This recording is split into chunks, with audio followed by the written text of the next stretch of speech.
Everyone, it is your Commish here. I'm going to try doing a video Commish report this week.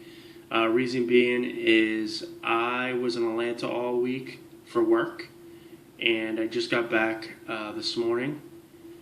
And I also am leaving this afternoon for a bachelor party weekend, so I really didn't have time to write anything up. So I figured I'd just go through real quick, do a video, call out some key points that I saw that happened in week one, and look forward to our game of week 2.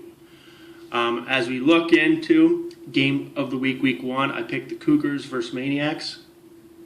The Cougars won like I thought they would. They came through a strong effort with Tony Romo. And, he was pretty consistent up the board. Jeremy Hill came in with a nice game. But at the end of the day, it was Tony Romo who really came through for him to pull that win out versus the Maniacs. Sam Bradford, I think he's going to have a lot of good games for the Maniacs.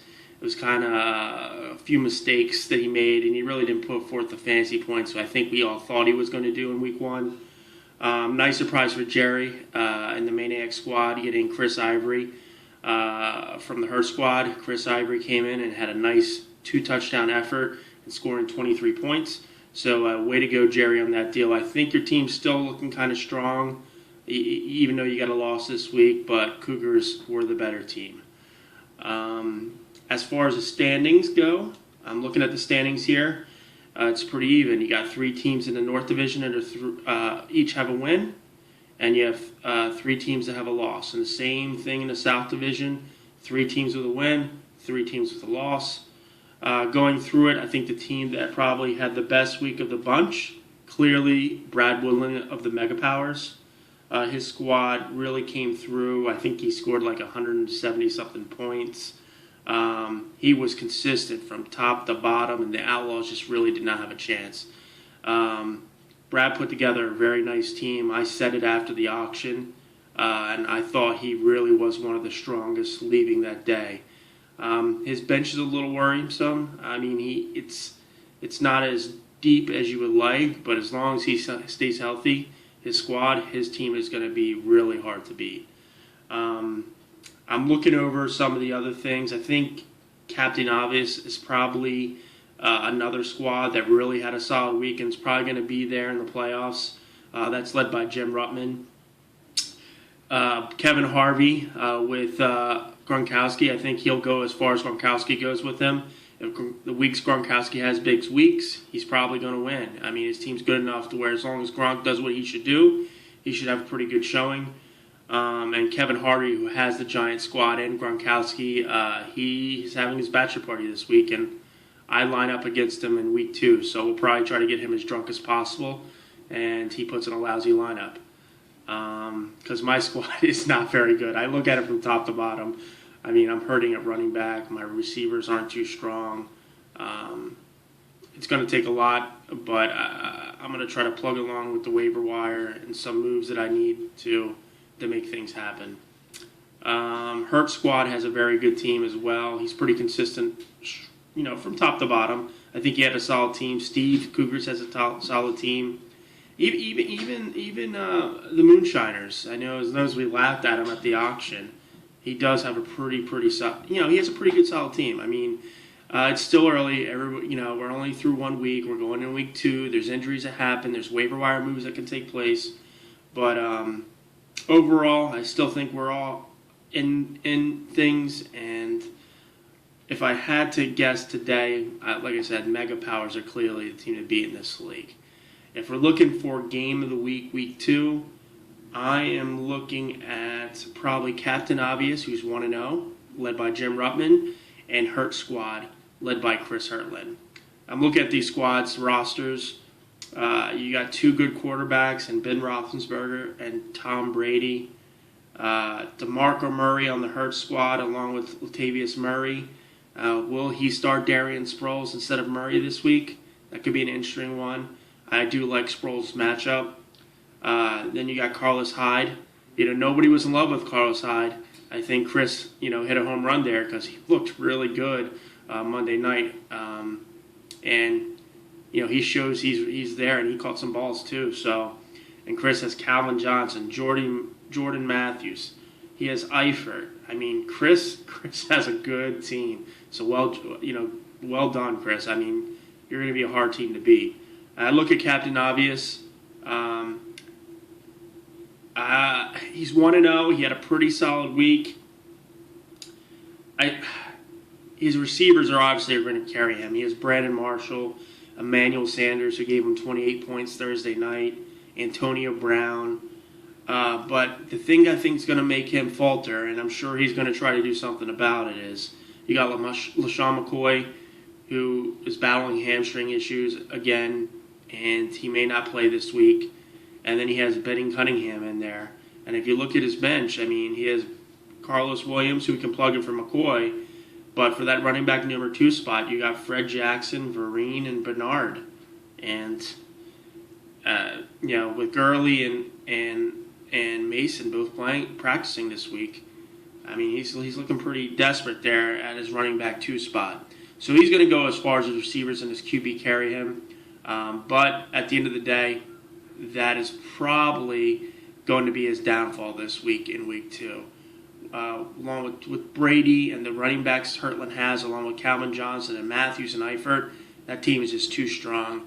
And I look for Chris to win pretty big this week, 40 points advantage. I can see him pulling this one out. It's the game of the week because these two teams scored very high points. They're both veterans in fantasy football, and they're both 1-0.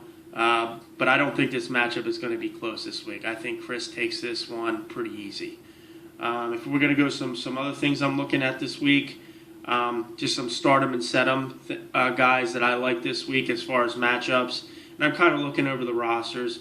I do like Abdullah this week for the Lions. He really showed me something last week. His matchup's pretty solid, and Joyke Bell didn't really do much.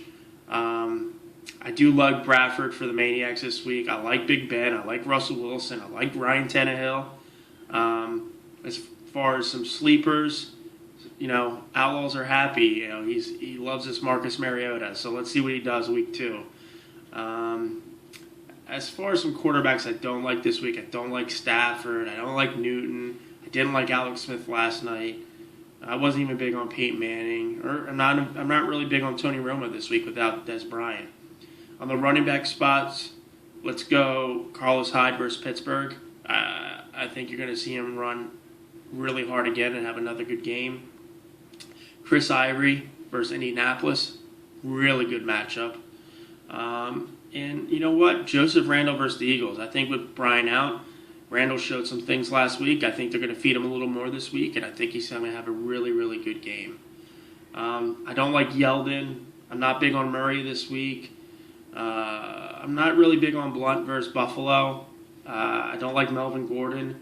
And I think I saw Alfred Morris live last week. He had a great game versus the Dolphins, and he ran hard. But he'll get stuffed this week in St. Louis. As far as receivers I like Brandon Cooks. I like Landry. I like John Brown. And I actually like Steve Smith this week versus the Raiders. Some things I don't like. I don't like Andre Johnson this week, even though T.Y. Hilton is kind of banged up. I didn't like Sammy Watkins in the auction, and I don't like him this whole season. He's going against New England. He'll have a catch or two, but I don't really expect him to do much. I think it's going to take a little while for Cooper to get going. Macklin, I wasn't real high on him this week. He did okay, but nothing great. And I'm not really liking Brandon Marshall this week either. I love Eifert in the tight end position, and I like one of the Colts tight ends to score 1 or 2 touchdowns this week. And as far as tight ends I don't like, I'm not big on Ertz played a lot this week, but I think the Cowboys are really going to put a lot of pressure on him, and they're really going to hold him down to where I don't think he's going to have as many catches and looks as he had last week. I like the Ravens' defensive work versus the Raiders, and I don't like the Jets this week versus the Colts. And kickers and defenses, I went through the defenses, but I'm not really going to go through sleeper kickers. So in all, guys, a very good week 1. We've had 2 trades this week. You know what? Let me go back and look at that. I was trying for work. I really didn't get to do a write-up for it. But if we look at the standings, and I'm looking at the transactions We did have a trade with, I believe it was the Psychos, and it was the Fear Boners squad. At the end of the day, there were some running backs involved in the mix. So Psychos received, here's the trade. It was Andre Johnson, Greg Olson, and Alfred Morris for Marshawn Lynch, Larry Donnell, however you pronounce his name, and Devontae Parker.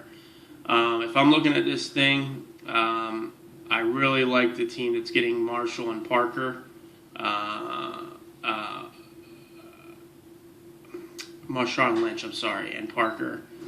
Andre Johnson has a chance to get hurt, and Alfred Morris plays for the Redskins, and I don't really think he's going to be as consistent all year long as he was with the Dolphins. And if I'm looking at some waiver wire pickups that anything stuck out to me, Captain Obvious getting Carlos Williams I think was smart, being that he's a McCoy owner. I'm surprised he didn't go for more than 5 because these hamstring issues can really hamper things. So good job by him. Good job by Hurtland releasing Cordell Patterson. I had that guy all year last year and was really high on him. Guy stinks. He's not good.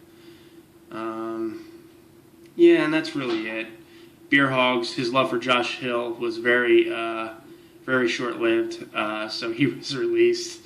And I guess the Cougars getting Chris Johnson for 14. I think he'll be released in a couple weeks. But, I understand the move itself, and that's really it. Nothing really earth-shattering. So I guess what I'm saying is I wish you all the best of luck in week 2. We'll try to do some interesting videos here as the year goes on, not just me sitting in front of a computer screen or a phone videotaping this. But I thought it's an easier way for me to do this week, doing it over the camera. So once again, best of luck to everyone, and go Dolphins.